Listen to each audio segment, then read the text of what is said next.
Greg, thank you so much for taking a moment to do this today. I appreciate it. Happy to do it. Is Rhode Island Energy prepared for this? Yes, we are. We've been monitoring this for the last several days. We spent the last really 48 hours making sure logistically that we're loaded up. We have all of the materials that we need, and we've been working on our staffing plan over the last 48 hours as well. So we're in good shape.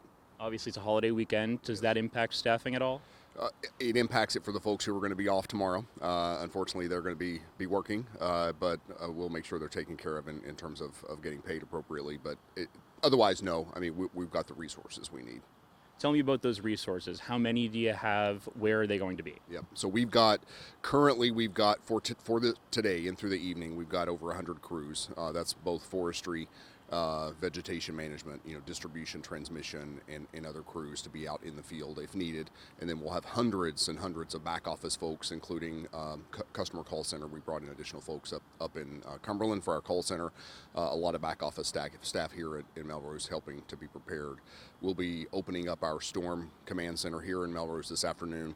And then we'll be opening up the staging center at CCRI in the morning. And then we'll have a bunch of additional crews coming in from the contract side early tomorrow morning but we'll be out and ready to get started as soon as we start seeing outages. We've already seen a few. Have you brought anyone in from out of state?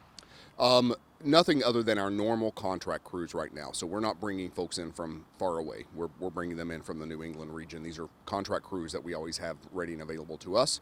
For today, we're relying primarily on our own internal crews and our normal contract resources, bringing in a bunch of additional. We'll be doubling our size in the morning with contract crews.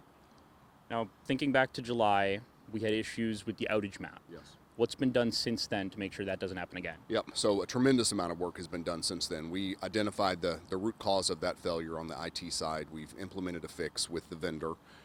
We've been monitoring it extremely closely throughout, multiple small events since then to ensure that it's working closely. I was on the call with our IT team this morning. That's now part of our normal storm preparedness, that we've got IT folks involved. They'll be also on site and monitoring in real time so that if we encounter any issues, we'll be able to address them in real time. Bottom line, customers should expect it to work? Should expect it to work, absolutely.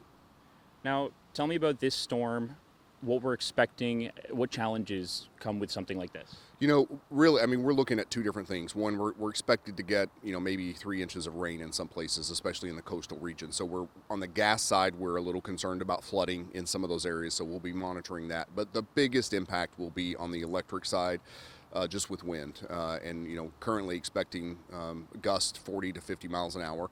That will bring down some branches, perhaps even bring down some trees. So we're still with loaded leaves on the trees right now. That does impact it, and then with rain loosening up the soil, that impacts it as well. But for us, it's mostly going to be probably a vegetation-related outage event, and we're prepared for that.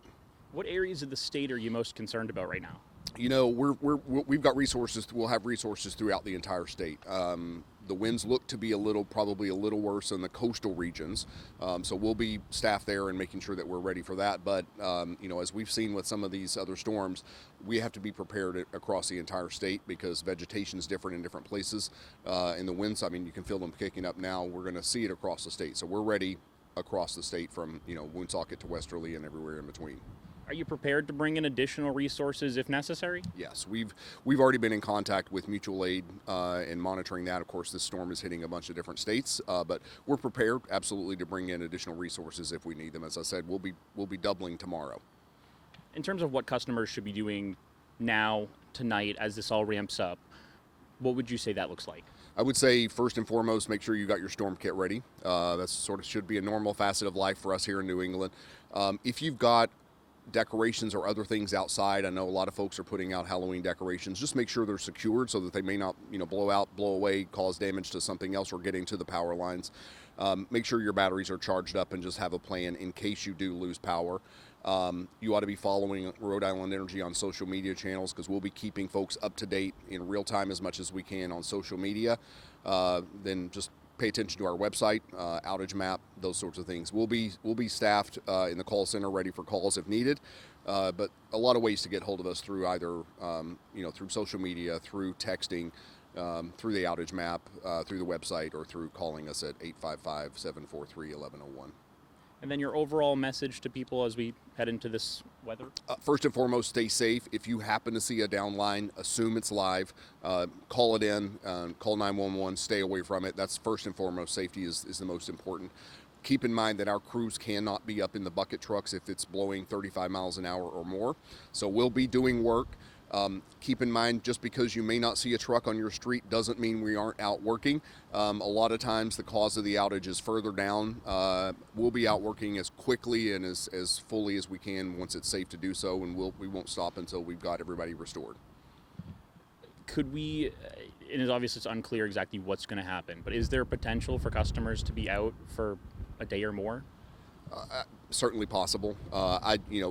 Based on the forecast, we're prepared for the worst, but based on the forecast, it doesn't look like this is going to be a widespread outage that would, be of multiple days of duration. But depending on the amount of damage that we get, we certainly could see some customers that could be impacted in terms of days and not hours.